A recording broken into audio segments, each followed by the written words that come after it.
Olá pessoal, nossa aula de hoje é sobre o processo de software, né? A importância de ter um processo de software né, no nosso produto, né, quando a gente vai desenvolver um software. Então, para motivar esse assunto, a primeira coisa que a gente tem que lembrar, né, é que na engenharia tradicional, né, se você pega lá na engenharia civil, na engenharia elétrica, mecânica, é muito comum utilizar, primeiro fazer um planejamento bem detalhado, né? E vai fazendo esse planejamento detalhado é chamado de Big Upfront Design, onde você primeiro projeta faz todo o planejamento do produto, do que você vai desenvolver, se for um carro e tudo mais, e depois vai para o processo de montagem e tudo mais. Assim é também na engenharia civil com a casa. Então é tudo sequencial, né? E, então isso há milhares de anos segue um modelo, vamos dizer assim, waterfall, né? O modelo cascata.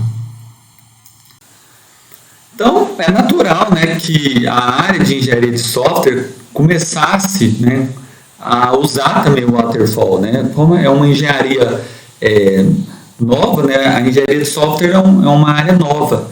E então, quando ela surgiu, quer dizer, nada mais natural do que utilizar os princípios das outras engenharias, mas a engenharia de software tem poucos anos, né? 50 anos, por volta de 50 anos. Então, é algo bem recente. Então, veja bem, nada, você tinha o quê? Você primeiro, para projetar um software, tem que fazer o quê? O levantamento de requisitos, né? Coletar os requisitos com o cliente. Depois disso, só depois iria para uma fase de análise, né? De projeto, né? Aí que você ia pegar aquele requisito, modelar, usar algum diagrama de caso de uso, de classes da UML, por exemplo. E só depois que modelar, você partiria para uma nova fase, que é a fase de codificação, de você conhecer qual o framework que você vai usar, qual a linguagem de programação, né? E após a fase de codificação, viria a fase de testes, para evitar, né, que alguns defeitos sejam eles vão para a produção, né? Então, evitar ao máximo, fazer testes no software para garantir que o seu software está funcionando corretamente. E só assim o sistema era implantado. Então, veja que eram fases bem definidas, né? Seguindo aí um modelo cascata, né? Então, você só vai fazer a parte de codificação se a parte de projeto, de modelagem, já estiver toda concluída, né? Senão você não codifica nada. Só que o que aconteceu? O modelo cascata, né? O modelo waterfall do inglês, ele não funcionou com software, né? Por quê, hein? Bom, o software ele tem uma natureza bem diferente, né? Das outras engenharias tradicionais, né? A engenharia de software ela tem uma natureza toda particular, né? Porque software é diferente de produtos físicos, de objetos físicos, né? Construir software não é como construir, por exemplo, uma casa ou um carro, né? O software ele é invisível, ele é abstrato, né? Você não toca no software, por exemplo. Então, nesse sentido, ele é muito mais fácil de ser modificado do que, por exemplo, uma casa. Imagina um projeto de uma casa que você coloca lá, faz toda a planta da casa, coloca os tijolos. Então, depois que a casa já está pronta, né, para mudar ela, você derrubar uma parede, quer dizer, tudo muito mais complicado do que no software. O software é invisível e ele tem uma natureza toda peculiar, né? Então, nesse sentido, quais são? Eu vou colocar aqui algumas dificuldades, né, para mostrar, né, por que a engenharia de software é diferente da engenharia tradicional, né, de uma engenharia civil, de uma engenharia elétrica. Bom, primeiro, a primeira dificuldade são os requisitos, né? Os clientes frequentemente, diversos artigos já relatados mostraram que os clientes não sabem o que querem, né, em um software e eles demoram às vezes algum tempo, aí, alguns meses para desenvolver melhor compreensão do que eles realmente querem no produto. E acaba que são muitas funcionalidades, né, que vão sendo adicionadas no software e isso é difícil de atender todas elas, né? Muitas das vezes tem algumas funcionalidades que o cliente nem vai usar, né? E como a gente está num mundo muito dinâmico, que muda muito rápido, né? Até mesmo as necessidades do cliente, as fusões que acontecem nas empresas também, né? O ambiente muda muito rápido, bem como as necessidades, né? Hoje em dia, a maneira que você pede comida é diferente, você se locomove, né? A gente está num mundo muito frenético, né? Então, o que acontece? Não dá mais para a gente ficar um ano só levantando requisito, depois fazer um ano só para projetar, um ano só para implementar o software, né?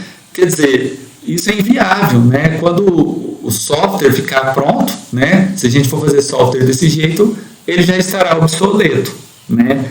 Quer dizer, essa é uma dificuldade. Os requisitos mudam constantemente e a gente tem que lidar com essa constante mudança. Outra dificuldade são as documentações detalhadas, né?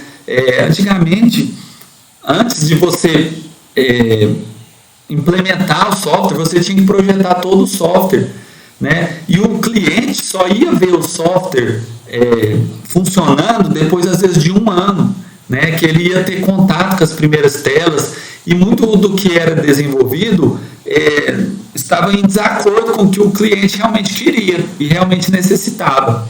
Então, isso acontecia o quê? O cliente ficava frustrado. Então, essa documentação detalhada de você pegar o requisito, especificar detalhadamente o que é cada requisito, fazer vários diagramas da UML, por exemplo, aquele requisito, ao longo do tempo foi se mostrando documentações verbosas e pouco úteis, né? Muitas das vezes também, com essa constante mudança do requisito, elas ficavam desatualizadas, né? E elas não refletiam o que o software fazia, ou seja, existia um desalinhamento entre a documentação e o que foi implementado no software, né? E o que está ali no código-fonte do programa. Então, essa ideia de planejar e documentar não funcionou com o software. E em 2001, né, um grupo de pessoas começou a propor uma nova maneira, né, uma nova forma, uma nova cultura de desenvolver software. E houve a publicação do Manifesto Ágil, né, que nada mais é do que você, ao invés de seguir essa cultura de planejar e documentar, e esse modelo cascata, que aos poucos foi se tornando obsoleto, propôs você valorizar mais a comunicação entre as pessoas, mais um software que vai sendo feito de maneira incremental, ou seja, você não vai entregar o software todo de uma vez para o seu cliente só vai ver esse software pronto, por exemplo, depois de um ano. Não. A ideia de um processo ágil é você entregar software de maneira iterativa, né? Então, vamos supor que só a release, você pode estipular um intervalo de tempo ali de 15 dias. Então, de 15 em 15 dias, você lança um incremento, uma funcionalidade nova para o seu cliente. E valida isso com o seu cliente. Vê se é aquilo que realmente ele quer. A passar desses 15 dias, você vai pegar novos requisitos e vai o quê? implementar esses novos requisitos. Então, você vai ter um incremento do seu software. E de incremento em incremento, você vai chegar ao quê? Ao produto final. Então, o Manifesto Ágil surgiu justamente para ir contra aquela ideia de desenvolver software seguindo um modelo cascata, né? Aquele negócio de você documentar tudo primeiro, de utilizar ferramentas adequadas e tudo, e passou a pegar outros valores durante a construção do software, como comunicação da equipe, como simplicidade, documentação mais leve, né? Não uma documentação completa, e por aí vai. Então, a ideia do desenvolvimento interativo como eu estava dizendo, se você tem um problema grande, um sistema complexo que você pretende entregar para o seu cliente, bom, é aquela ideia, né? Vamos dividir para conquistar, né? Então, a ideia é você pegar esse software complexo e dividir em pedaços menores, que seriam os seus incrementos. Um incremento nada mais é do que um subconjunto de requisitos. Então, se você tem 100 requisitos, vamos supor que você divide isso em 10 incrementos, cada incremento tem 10 requisitos, né? E aí você você define ali um intervalo de tempo que você vai desenvolver e validar com o cliente, vamos supor que seja aí de 15 dias, então você vai entregar software para o seu cliente constantemente, né? Então, de 15 em 15 dias você entrega uma parte, até um dia você conseguir chegar no todo. Isso é importante. Por quê? Porque o cliente, como a gente estava dizendo, muitas das vezes não sabe o que quer. E se esses requisitos estão em constante mudança, realmente vale a pena um envolvimento maior com o cliente. Por quê? Porque se você tem um feedback constante do seu cliente e o requisito mudar, os métodos ágeis, vamos dizer assim, eles dão mais certo num mundo que muda muito rápido, né, com os requisitos que mudam muito rápido. Então, é a ideia de um projeto com escopo aberto, né, onde o requisito pode mudar e você vai adaptar a essa mudança. Então, a ideia dos métodos ágeis, né, é esse caráter iterativo, né? Então eles são baseados em iterações. Então, cada iteração você vai fazer a análise, o projeto, a implementação, teste, feito e a validação com o cliente, e vai entregar uma só feature, uma só característica, uma só funcionalidade daquele software, né? Então, a ideia é que você repita isso em cada etapa. Então, cada interação, como se você, assim, em cada interação você rodasse o modelo cascata. Só que no intervalo de tempo menor, por exemplo, de 15 em 15 dias. Isso é bom para quê? Para ter o feedback constante, para ter um envolvimento com o seu cliente.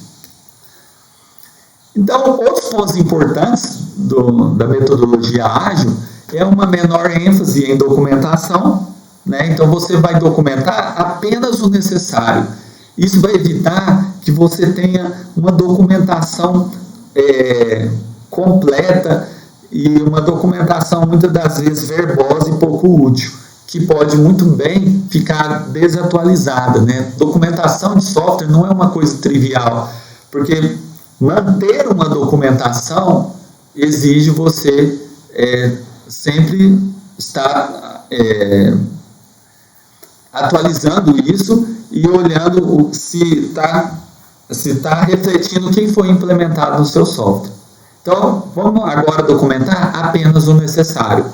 Vamos dar uma menor ênfase no Big Upfront Design, que é a ideia de você só vai começar a implementar depois que você projetar tudo. Vamos abandonar essa ideia, que é muito conhecida no modelo cascata. Você tem que projetar tudo o software, coletar todo o requisito, modelar antes de implementar.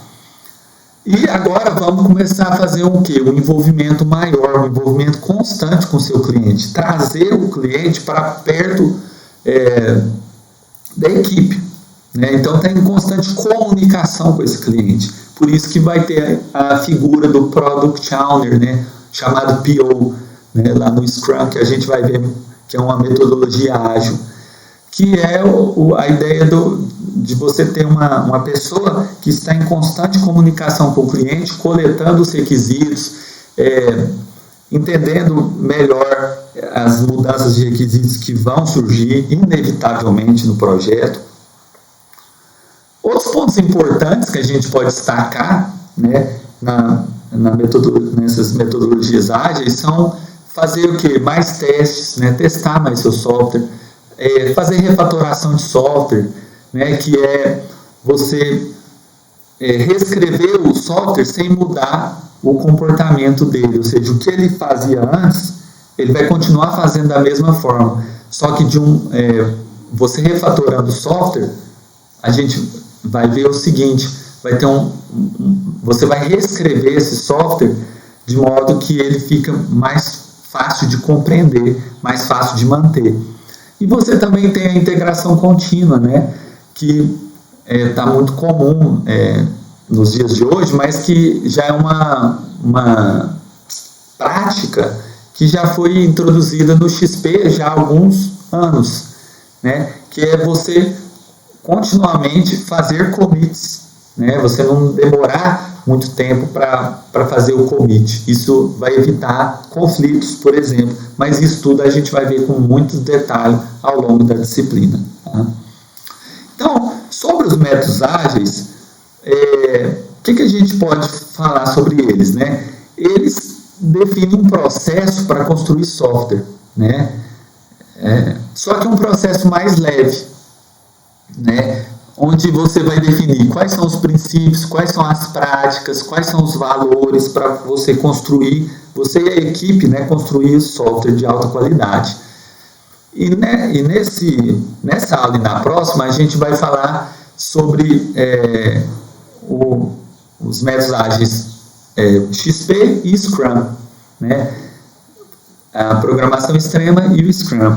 Bom, antes de começar falando sobre o processo de software, é importante a gente entender que nenhum processo de software é uma bala de prata. Nenhum processo de software ele resolve todos os nossos problemas. Só que é importante usar processo de software porque o processo ajuda a você não cometer grandes erros, né? Só que é claro, né, que todo processo de software ele não é 100% igual ao que está ali no manual, ao que está ali no livro, né? Então o bom senso, claro, sempre ele é importante, a experimentação sempre é importante. Então vamos falar aí um pouco sobre programação extrema. Bom, programação extrema é uma metodologia ágil que foi proposta, um dos autores é o Kent Beck, né? Foi proposto isso em 99, tem a primeira edição do livro do Kent Beck. E o programação extrema é um conjunto de valores, princípios e práticas, né? Então, quais são os valores dessa metodologia ágil? Então, comunicação, ou seja, propõe que a equipe propõe que é mais importante uma boa comunicação entre os membros da equipe do que uma documentação abrangente, completa, e que pode vir a ficar desatualizada, né? Devido à constante mudança de requisito. Valores como simplicidade.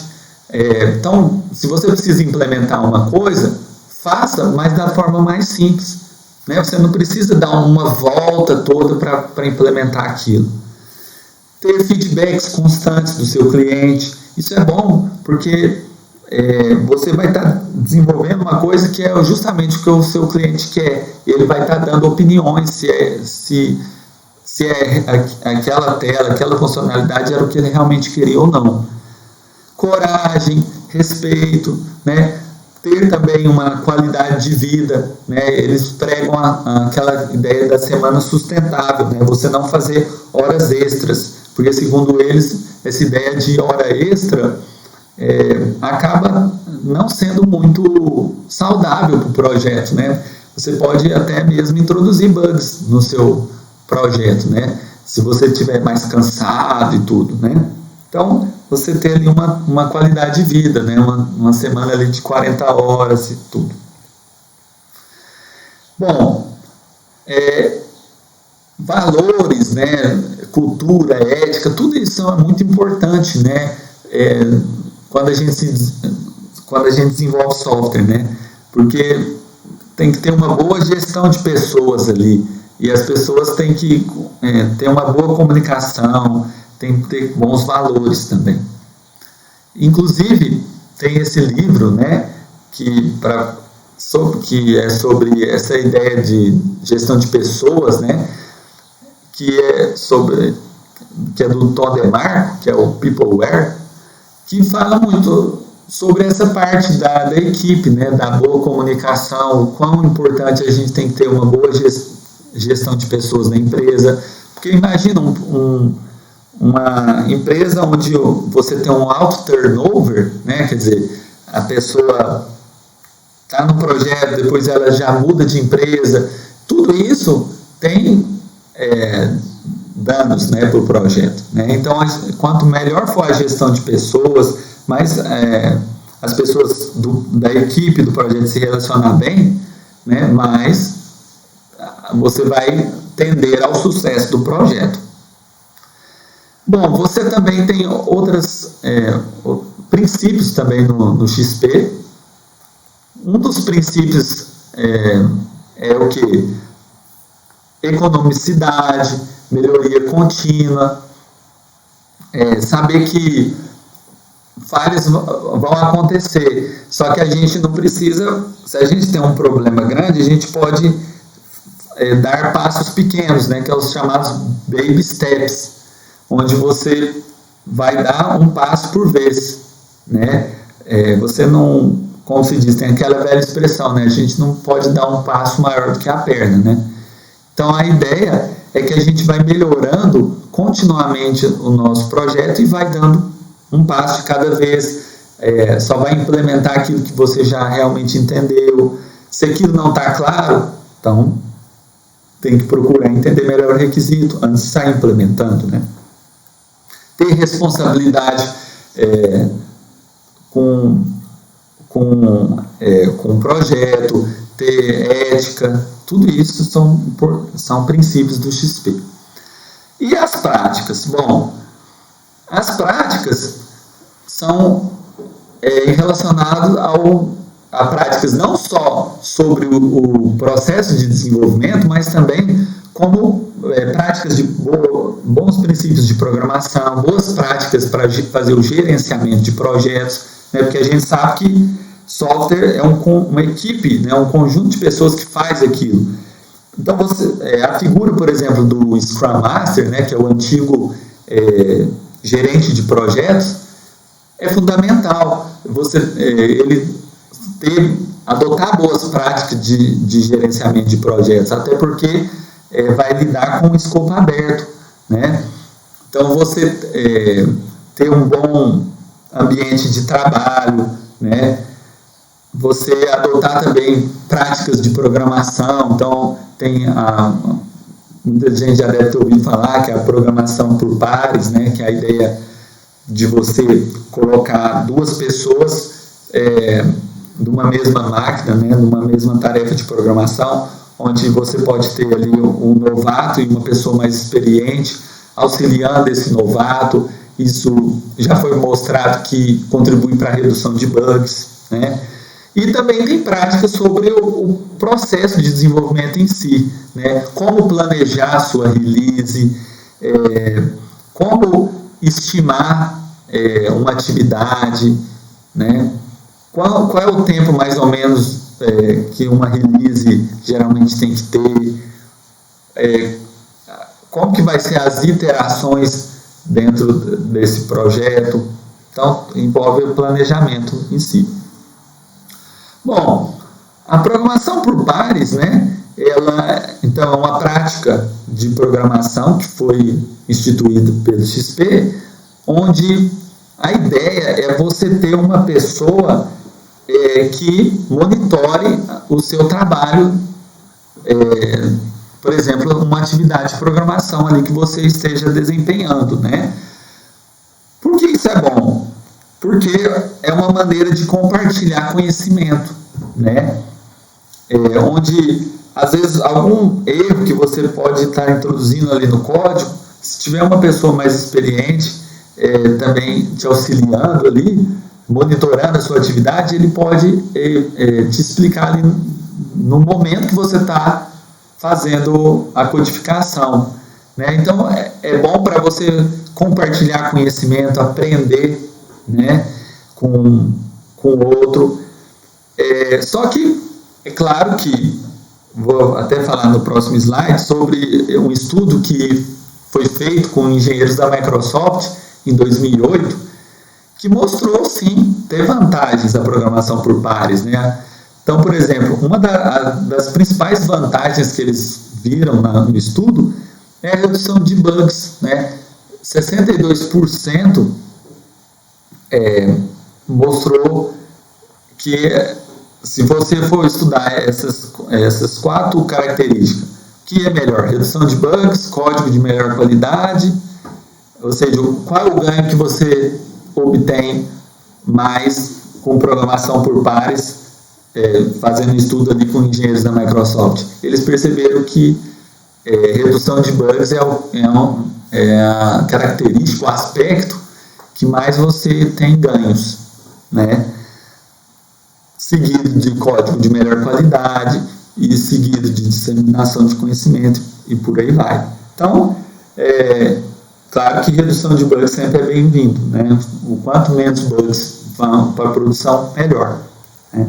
E só que você tem uma desvantagem também, né? Tudo tem lá suas vantagens e suas desvantagens. A desvantagem da programação por pares é o custo, né? Por quê? Porque você tem uma pessoa que vai ficar, digamos assim, ao invés de você alocar 2 pessoas, para cada pessoa você alocar uma atividade de programação diferente, você vai ter 2 pessoas focadas em uma mesma tarefa de programação, né? E, quer dizer, isso muita gente pode alegar, nossa, estou pagando uma pessoa ali a mais para ficar na mesma tarefa de programação, sendo que ela poderia estar atuando em outra tarefa, eu poderia estar tendo maior produtividade, né? Então tem um custo para a empresa. Agora, esse estudo, né, de 2008 mostrou também que qual é o par ideal dentro da programação por pares? É o par que tem habilidades complementares, né? Então, é aquela história, né? Às vezes você não é muito bom com determinada framework ou uma determinada biblioteca, mas o seu parceiro, em compensação, que está fazendo a programação pareada ali com você, ele sabe daquilo ali. Ou às vezes você é bom com refatoração e ele é melhor com testes. E por aí vai. Então, essa troca de conhecimento, um complementar a habilidade do outro, seria o par ideal ali, né? Ou seja, você vai querer justamente o que você estar com um par que naquilo que você tem mais dificuldade, né? Só que hoje em dia é muito comum, né, você ter mais um pair programming assíncrono, né, que é como se fosse as revisões de código. Hoje em dia, revisões de código é até mais comum do que a programação por pares, né? Que seria o quê? Você imagina que você está lá no GitHub, né, que é aquele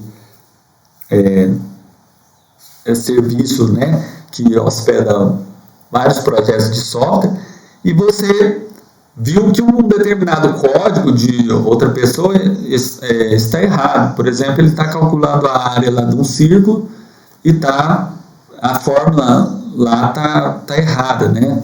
E você claramente olha aquele código e você faz uma revisão de código. Então fala, não seria πr ao quadrado? Quer dizer, e aí você pode fazer uma solicitação, uma revisão daquele código e pode contribuir com essa pessoa, né? O ambiente de trabalho que é muito difundido, né, nas metodologias ágeis, né, é você ter o quê? Quadros onde você fixa lá nesses quadros as atividades de programação, né? O que você está fazendo, o que ainda tem para fazer, o que você está fazendo naquela release, o que você já fez, né? Então, aquele quadro que eles chamam de quadro Kanban, né? Que é o to-do, que são as atividades que ainda precisam ser feitas dentro daquela sprint, né? Daquela release ali. O doing, que é o que você está fazendo e o que a equipe, cada pessoa está fazendo. E o done, que é o que já foi feito, né? Então, esse é um ambiente de trabalho que é pregado ali, né? E geralmente também colocar as mesas de modo que facilite a comunicação entre os desenvolvedores, né? Você pode ver aqui no slide que ele colocou a mesa de uma maneira que é tipo uma mesa redonda, onde os desenvolvedores também pode comunicar, pode perguntar um para o outro, né? A comunicação é muito incentivada. Bom, como eu estou dizendo, né, as metodologias ágeis elas servem muito para lidar com contratos com escopo aberto, né? Porque qual é a diferença do escopo fechado e do escopo aberto? Um escopo fechado é um escopo onde você define os requisitos e uma vez definido, aqueles requisitos não vão mudar, né? Isso é muito comum para sistemas críticos, né? Sistemas críticos, o escopo ele não pode mudar, não pode ter essa história de ficar mudando o requisito e tudo, né? Então, sistemas críticos, né? Por exemplo, de usina nuclear, de aviões, né? O software que vai embarcado, por exemplo, no avião, né?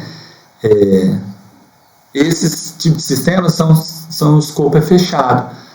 Agora, os softwares que a gente geralmente lida no dia a dia, o escopo é aberto. Por quê? Porque o cliente, à medida que vai passando o tempo, ele vai mudando de ideia, o requisito muda, né? Então, os métodos ágeis são muito úteis para lidar com o escopo aberto, né? De modo que o pagamento do desenvolvedor ali, do analista de teste, ele é feito por homem-hora. E a cada iteração você vai renovando o contrato com o seu cliente. Bom, os contratos com escopo aberto, eles exigem um constante acompanhamento do cliente, um constante envolvimento do seu cliente e também exigem maturidade. E a ideia é você não entregar um software que está em desacordo com o que o seu cliente quer, né? A ideia é você desenvolver de acordo com a necessidade do seu cliente e não implementar coisas que nem vão ser usadas, por exemplo. Antigamente era muito comum isso, né? Como o cliente não estava o tempo todo envolvido naquele projeto e ele às vezes só especificava o que ele queria e ele ia ter o contato com a primeira tela depois de, sei lá, 1 ano. E então, nesse 1 ano, muita coisa mudava. E o produto que você entregava para ele, muitas vezes, tinha muitas funcionalidades que sequer eram utilizadas pelo seu cliente, né? Porque não era muito aquilo que ele queria. A necessidade dele mudou, né? Existem outros processos de software, claro, né, que são processos que não são ágeis, que a gente também vai falar. Na aula que vem, a gente vai falar com mais detalhes do processo ágil do Scrum, tá? Vou detalhar o Scrum, mas por hora eu vou falar de outros processos de software conhecidos na literatura, né, amplamente estudados, divulgados, que não são ágeis, né? Mas antes disso, é importante dizer que essa transição de um processo waterfall, né, para uma metodologia ágil, tal, ela não foi do dia para a noite, né? Ela foi gradativa, né? Se você for pensar, o waterfall, ele foi o primeiro processo de software que surgiu lá em 1970, né? Mas que, como eu disse, não deu certo para software, né? E essa transição até chegar à metodologia ágil, por volta dos anos 2000, ela foi lenta, foi gradativa. Pensa, são 30 anos ali, esse gap ali. E durante esse tempo foram surgindo vários métodos evolucionários, né, iterativos também. Então, um deles foi, por exemplo, o modelo espiral, que foi proposto em 86 pelo Barry Ben, um cientista da computação, bastante conhecido, e também o RUP, né, que é Rational Unified Process, processo unificado da empresa Rational, né, que foi proposto em 2003, que são processos de software não ágeis.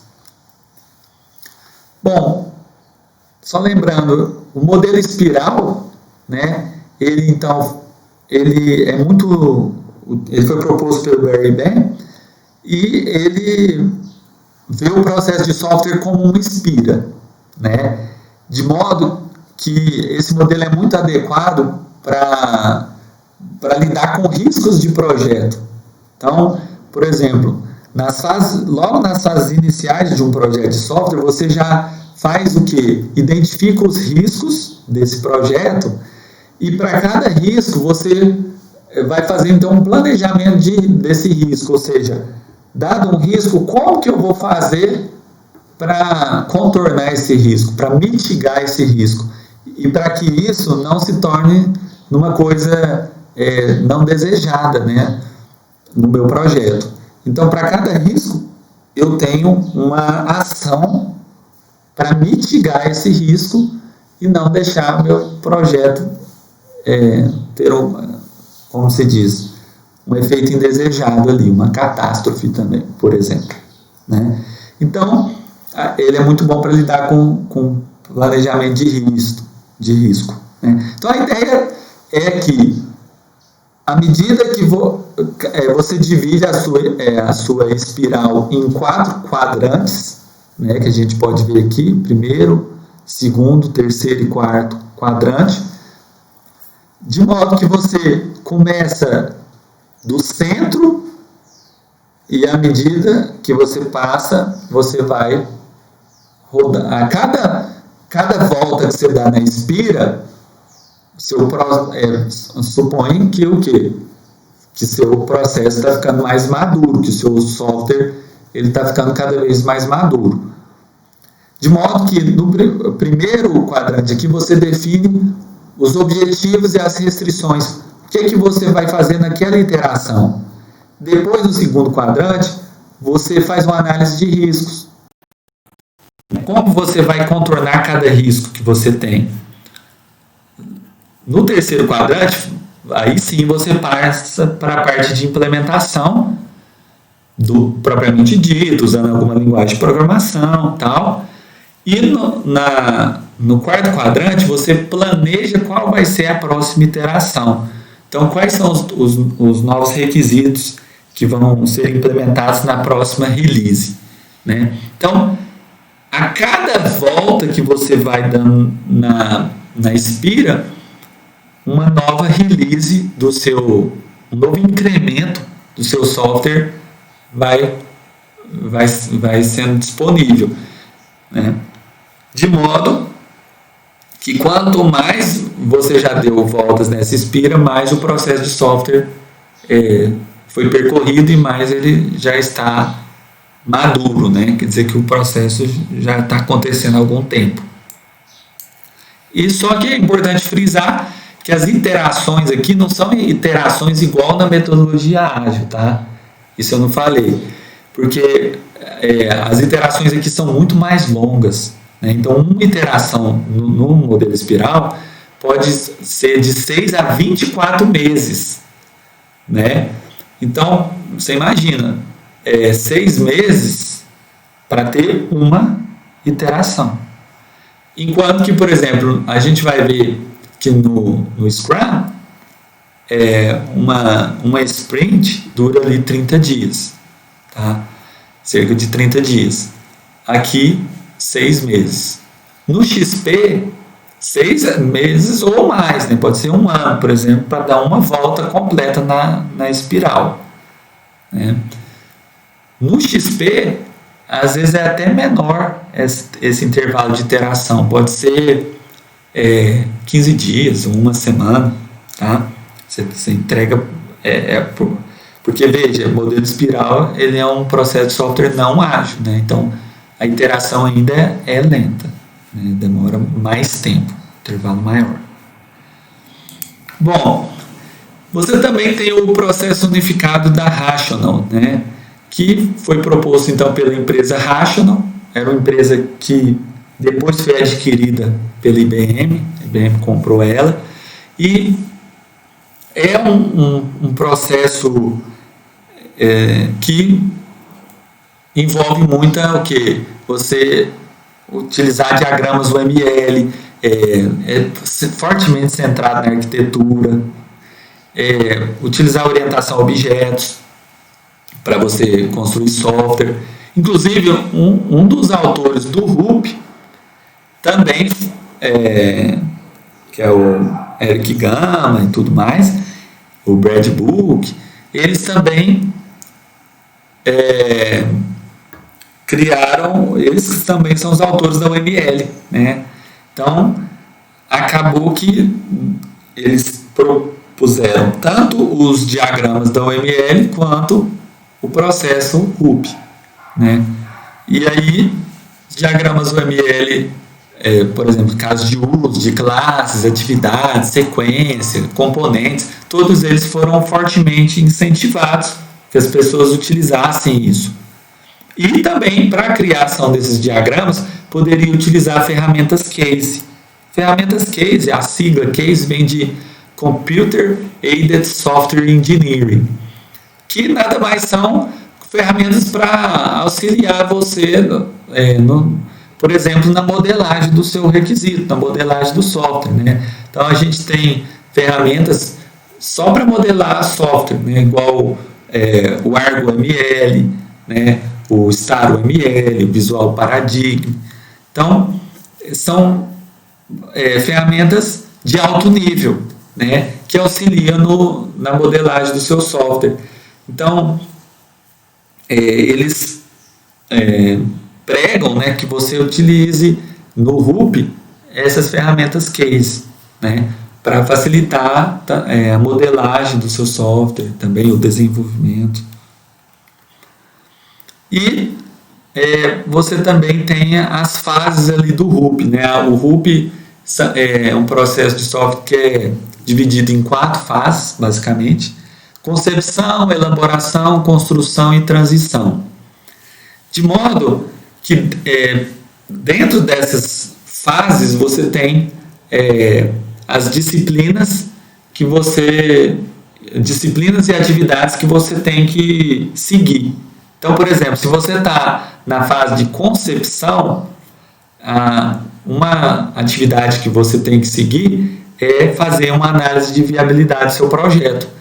Ou seja, esse projeto que eu estou construindo, ele é viável? Ou já existe um produto de prateleira que já faz isso? Se seu cliente quer apenas uma planilha eletrônica, você vai falar, nossa, eu uso o Microsoft Office lá, uso o Excel, né? Então, quer dizer, não precisa desenvolver isso. Agora, e também pode ter a ver assim, o que esse meu cliente está pedindo é viável ou ele está pedindo uma coisa que não é implementável, uma coisa muito fora do contexto. Então aí a gente tem que até fazer esse estudo de viabilidade e caso não for viável esse projeto, é nosso dever como engenheiro de software dizer isso para ele. E Já na fase de elaboração, entra aí o projeto do software, os requisitos, definição da arquitetura, né, que a arquitetura já é definida no início do projeto. Né, se você vai querer uma arquitetura cliente-servidor, enfim, uma arquitetura de dutos e filtros, qual arquitetura que você vai querer. Já na fase de construção, envolve você implementar, né? Então você vai utilizar uma linguagem de programação, os frameworks, você vai escolher um framework ali daquela linguagem de programação. Por exemplo, se você vai trabalhar com Java, você pode usar o framework Spring para fazer uma aplicação web. Só que se você muda a linguagem, você tem novos frameworks. Isso a gente vai ver nas aulas de reuso de software. Cada linguagem de programação acaba tendo seus próprios frameworks, né? E você tem a fase de transição, que seria a implantação desse software, né? O deployment, ou seja, implantar isso em produção para o seu cliente usar, né? Num banco de produção, com os dados reais dele, né? E, para finalizar nossa aula, queria agradecer ao professor Marco Túlio Valente, do DCC da UFMG, pelos slides fornecidos, e um livro que eu acho importante vocês até usarem nessa disciplina, ele foi recentemente lançado pelo Marco Túlio, que é a Engenharia de Software Moderna, que nosso curso está fortemente baseado nele, então recomendo a leitura dele. Então é isso, pessoal. Até a próxima aula.